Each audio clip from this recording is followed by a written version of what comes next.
ॐ सर्वे भवन्तु सुखिनः सर्वे सन्तु निरामया सर्वे भद्राणि पश्यन्तु मा कश्चित् दुःखात् भवेत्। ॐ शांति शांति शांति। जैसा अपन जानते हैं कि हमारे वेदों में पूरा विज्ञान भरा हुआ है और जितने भी वैज्ञानिक हुए उन सबों ने वेदों से ही विज्ञान को ढूंढा। आज जो विज्ञान है वो सब विज्ञान से ही, वेदों से ही जो है वो निकली हुई है। हमारे हिंदू धर्म में जो है आज जिन चीज़ों से अपन दूर भागते हैं, लेकिन ऋषि मुनियों ने जो बताया था उसके पीछे बहुत कुछ विज्ञान था जिसको धर्म के आधार पर समझाया गया ताकि लोग माने। जैसे कि अपन कुछ कुछ चीज़ों की चर्चा करते हैं हिंदू धर्म में, क्या क्या चीज़ है जिसके पीछे विज्ञान है, इसके बारे में अपन चर्चा करते हैं। तो अपन देखते हैं कि जैसे कि मैं पहले बताऊं, जैसे अपन यज्ञ करते हैं तो यज्ञ में अग्नि का जो है उत्पत्ति होती है और यज्ञ में कई प्रकार की औषधियों का हवन होता है। मतलब औषधियों की जो है समिधा है वो एक प्रकार की औषधियाँ है, उनका जो है वो स्वाहा करके जो है अंदर डालते हैं। वो जब औषधियाँ जलती है तो उसके जलने से पूरे वातावरण में जो धुआं जो निकलता है, चाहे वो कोई भी हो, घर हो या कोई सार्वजनिक स्थान हो, जहाँ जहाँ उन औषधियों का धुआं जाता है वहाँ वहाँ जो बैक्टीरिया का नाश करता है और नेगेटिव ऊर्जा को सकारात्मक ऊर्जा में बदलता है। इसलिए जिस घर में यज्ञ होता रहता है हमेशा के लिए, उस घर में बीमारी, बैक्टीरिया तो होगा ही नहीं, बीमारी का प्रभाव, और हमेशा वहाँ के लोग प्रसन्न रहेंगे क्योंकि वहाँ की ऊर्जा जो है वो पॉजिटिव एनर्जी रहेगी। और इसी प्रकार से यज्ञ के अंदर जो धुआं है वो जब ऊपर की तरफ जाता है तो बादलों का निर्माण जल्दी करता है, जिसके ऊपर बूंद जो है वो जल्दी जम जाती है और बूंद जम जाती है, पानी की बूंदें, और बादल जल्दी बन का निर्माण होता है। पहले यज्ञ बहुत होते थे तो वर्षा भी बहुत अच्छी तरह से होती थी। आज जो है अपन ने यज्ञ करना भूल दिया तो अपन इसका परिणाम भुगत रहे हैं, नए नए रोग बढ़ रहे हैं। इसी प्रकार से आगे अपन बढ़ते हैं तो आगे अपन देखते हैं जैसे कि आसन, आसन का प्रयोग करते हैं पूजा में, योग में, या कोई आसन योगासन करते समय या प्राणायाम करते समय अपने को आसन बिछाना चाहिए। क्यों? क्योंकि जब अपन कोई मंत्र जप करते हैं, पूजा करते हैं, तो हमारे बॉडी के अंदर पॉजिटिव ऊर्जा जो है, पॉजिटिव एनर्जी जो है वो क्रिएट होती है। अगर अपन आसन का प्रयोग नहीं करें तो वो पॉजिटिव एनर्जी अर्थिंग हो जाती है, यानी ज़मीन के अंदर चली जाती है। और इस कारण से अपन क्या करते हैं कि आसन का प्रयोग करते हैं। तो हमेशा अपने को योग में इसी प्रकार से आसन करते समय, पूजा पाठ करते समय जो है अपने को हमेशा आसन का प्रयोग करना चाहिए। आसन प्रयोग करने से क्या होगा कि जो हमारे शरीर के अंदर पॉजिटिव एनर्जी का जो निर्माण हुआ है वो हमारे बॉडी के अंदर ही रहेगी, इसमें जो है वो रहेगी। अब आगे जो है अपन बात करते हैं माला का घुमाना। माला के पीछे क्या विज्ञान है?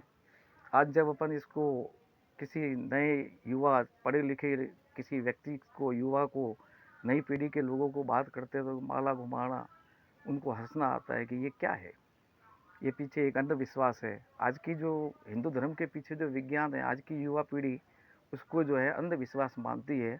लेकिन अपन देखते हैं कि जो पाश्चात्य लोग हैं उन्होंने इसके पीछे का विज्ञान समझा और विज्ञान समझ करके इसको वो जो है वो अपना रहे हैं। और मैं दावे के साथ कह रहा हूँ कि हिंदू धर्म जो है धीरे धीरे पूरे विश्व में, यूरोपियन कंट्री में फैलता जाएगा। अब आगे जाके अपन बात करते हैं, अब आगे जाके बात करते हैं कि माला फेरने से क्या होता है। देखो माला जो है वो, माला का जो मणका होता है उसको अपन अंगूठे से और मध्यमा अंगुली से घुमाते हैं, तो अंगूठे के आगे जो है वो एक जो है पॉइंट होता है, जो एक्यूप्रेशर जो पॉइंट होता है मस्तिष्क का पॉइंट होता है।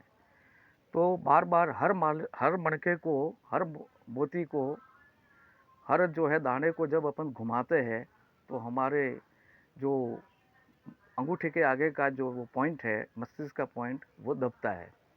और इस प्रकार से वो दबते से वो जो है हमारे मस्तिष्क का जो है वो विकास होता है। मस्तिष्क के अंदर जो है थिंकिंग पावर, मस्तिष्क की तकलीफ़ें हैं, मस्तिष्क के अंदर जो नेगेटिव ऊर्जा है, तनाव है, ये सब जो है वो माला घुमाने से दूर होता है। तो माला के पीछे ये बड़ा विज्ञान है। और इसी प्रकार से माला के पीछे जो विज्ञान है, तो हमारा स्मरण शक्ति बढ़ता है, ध्यान की शक्ति बढ़ता है। इस प्रकार से हमको माला जो है वो घुमाना चाहिए। अब आगे आते हैं अपन, हमारे धर्म में अपन तिलक लगाते हैं, हिंदू धर्म में तिलक लगाते हैं। तिलक लगाने के पीछे क्या साइंस है? आज की पीढ़ी को तिलक लगाने में शर्म आती है, तिलक नहीं लगाते। तो तिलक लगाने के पीछे ये साइंस है कि जहाँ पर अपन तिलक लगाते हैं, भौं के बीच में अपन तिलक लगाते हैं, तो भौं के बीच में जो है एक जो है अपन योग की भाषा में उसको आज्ञा चक्र कहते हैं। और इसके अंदर वास्तव में जो अपन कहेंगे तो यहाँ पर पीयूष ग्रंथि और अंदर जो है पिनियल ग्रंथि होती है। अब वो हमारा मस्तिष्क के अंदर कई प्रकार का हार्मोन स्रावित करती है और जिससे हमारा मस्तिष्क जो है वो डेवलपमेंट होता है, हम तनाव फ्री रहते हैं, सकारात्मक हार्मोन। तो जब उनके ऊपर तिलक लगाते हैं तो आजकल की जो खतरनाक इलेक्ट्रोमैग्नेटिक तरंग है, विद्युत चुंबकीय तरंग है, जो टॉवर से निकलती है, टेलीफोन के, ये मोबाइल के टॉवर से निकलती है, कई प्रकार की विकिरण जो अंतरिक्ष से आती है, उन सभी विकिरणों को, उन सभी विकिरणों से, हानिकारक विकिरणों से जो है, उन सभी हानिकारक विकिरणों से जो है वो हमारा जो है वो ये तिलक जो है वो रक्षा करता है। फिर दूसरा जो है, तिलक लगाने से एक्यूप्रेशर भी होता है, जिससे जो है पीयूष ग्रंथि के ऊपर प्रेशर बढ़ता है और उससे वो ग्रंथि हमारे से हमेशा अच्छी तरह से कार्य करती है, सक्रिय रहती है। तो इसके इसके पीछे ये साइंस है। अब आगे देते हैं अपन, सूर्य को अर्घ्य देते हैं। आज की किसी पीढ़ी को कहा जाए कि सूर्य को अर्घ्य दो, पानी चढ़ाओ, तो इसके पीछे अंधविश्वास मानते हैं, लेकिन वास्तव में इसके पीछे अंधविश्वास नहीं। जब सुबह सुबह अपन सूर्य को अर्घ्य देते हैं, पानी चढ़ाते हैं, तो सुबह की किरणों में, सूर्य की किरणों में बहुत ज़्यादा एनर्जी होती है, अच्छी ऊर्जा होती है, पॉजिटिव एनर्जी होती है। तो और इसके कम से कम अर्घ्य चढ़ाने के बहाने अपन सूर्य के रोशनी में तो जाते हैं, धूप में तो जाते हैं, और इससे आपको सबको मालूम है कि विटामिन डी हमको प्राप्त होती है। और वो जब पानी जब अपन ऊपर की तरफ डालते हैं तो पानी से छन करके किरणें जो है, सूर्य से जो किरणें हैं, पानी, सूर्य की किरणें पानी से निकल करके हमारी बॉडी के ऊपर पड़ती है, जो हमारे बॉडी के अंदर जो नेगेटिव ऊर्जा है, उस नेगेटिव ऊर्जा को दूर करती है। साथ साथ में हमारे ऊपर जब सूर्य का प्रकाश गिरता है तो हमारे शरीर के अंदर के बैक्टीरिया, उन सब का नाश होता है। साथ साथ में पॉजिटिव एनर्जी का जो है वो डेवलप होता है, विकास होता है। और इस प्रकार से अपने को डेली जब सूर्य का अर्घ्य देते हैं तो इस प्रकार से हमको ये लाभ है। तो सूर्य को अर्घ्य देने के पीछे जो है, हमारे पीछे ये विज्ञान है। अब आगे अपन बात करते हैं ओम। ओम क्या है? ओम, ओम का जप अपन करते हैं, ओम का जप अपन करते हैं।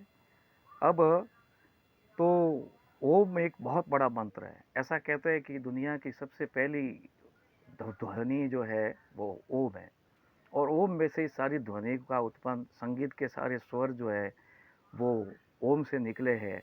और इसी प्रकार से अपन देखते हैं कि ओम के अंदर, ओम का जब अपन जप करते हैं तो पूरी बॉडी में वाइब्रेशन होता है। पूरी पूरी बॉडी के अंदर जो ऑर्गन्स हैं उनके अंदर वाइब्रेशन होता है। ओम जो है अ, उ और म, इन तीन अक्षरों से मिल करके बना है। जब अपन इस ओम का उच्चारण करते हैं तो अ का मतलब होता है हमारे उदर के ऊपर प्रभाव पड़ता है, अ का उच्चारण से। उ का उच्चारण करने से हमारे वक्ष के अंदर प्रभाव पड़ता है। और म का उच्चारण करने से, ओम करके अपन म का जब उच्चारण करते हैं तो उससे हमारे सिर के ऊपर जो है वो असर जो है वो पड़ता है। अब जिसके कारण से मेन जो हमारे बॉडी के अंदर जो है, जो ऑर्गन जो है, वो इन 3 भागों में ही है, उदर के अंदर, वक्ष के अंदर और सिर के अंदर। तो इस ओम का जब उच्चारण करते हैं तो तीनों भाग के अंदर जितने भी, पेट के अंदर जितने भी ऑर्गन है, साथ में वक्ष के अंदर जितने भी ऑर्गन है, फेफड़े है, हार्ट है, इसी प्रकार से मस्तिष्क के अंदर जितने भी ऑर्गन जैसे मस्तिष्क है, तो उन सब का जो है वो विकास होता है और उन सब के रोग जो है वो धीरे धीरे दूर होते जाते हैं। तो ओम का जप करने से पीछे ये साइंस है। महर्षि पतंजलि ने योग सूत्र में कहा है कि ओम का उच्चारण करने से जो है वो एक ऐसा मंत्र जिससे तुरंत मन एकाग्र होता है, तो वो केवल ओम ही एक ऐसा मंत्र है जिससे मन जो है वो तुरंत जो है वो एकाग्र होता है। तो ओम का जप करने के पीछे ये लॉजिक है, ये साइंस है, बहुत बड़ा साइंस है, जिसके कारण से हमारे शरीर के अंदर बहुत बड़ा फ़ायदा मिलता है।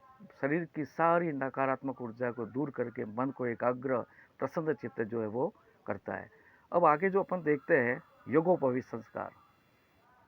आजकल हिंदू जो है वो योगोपवीत धारण नहीं करते, और यज्ञोपवीत को कई जने, तो मैंने सुना है कि यज्ञोपवीत धारण करने के पश्चात यज्ञोपवीत को निकाल करके फेंक देते हैं। इसका कारण वास्तव में यज्ञोपवीत के पीछे ये लॉजिक है कि जब अपन यज्ञोपवीत को कान के ऊपर लपेटते हैं तो कान के अंदर जो है एक नाड़ी होती है, उस नाड़ी के ऊपर प्रेशर पड़ता है, जिसके कारण से हमारे को मल और मूत्र जो है वो खुल करके आते हैं।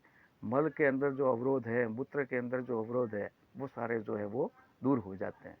तो इसके कारण से हमको यज्ञोपवीत जो है वो धारण करना चाहिए। न केवल धारण करना चाहिए लेकिन उसका नियम का पालन भी करना चाहिए। हमको जब मूत्र विसर्जन करते समय, मल विसर्जन करते समय हमको उसको लपेटना चाहिए कान के ऊपर, और कान के ऊपर जो, कान के अंदर जो एक नाड़ी होती है उसके ऊपर एक्यूप्रेशर पड़ेगा, जिससे हमको मल और मूत्र जो है खुल करके आते हैं। तो यह यज्ञोपवीत के पीछे जो है वो ये लॉजिक है। अब आगे जो अपन देखते हैं, शिखा रखते हैं। शिखा क्यों रखते हैं? आज हिंदू कोई शिखा नहीं रखते, बहुत कम हिंदू लोग जो है वो शिखा रखते हैं। शिखा रखने के पीछे क्या साइंस है, क्या लॉजिक है? तो जहाँ पर अपन शिखा रखते हैं, जिस स्थान पर शिखा रखते हैं, वहाँ पर योग की भाषा में सहस्रार चक्र जो है वो पाया जाता है। और तीनों ब्रेन, यानी अग्र मस्तिष्क, मध्य मस्तिष्क और पश्चिम मस्तिष्क, है ना, इन तीनों का जो है वो संगम स्थल जो है वो सहस्रार चक्र के अंदर होता है।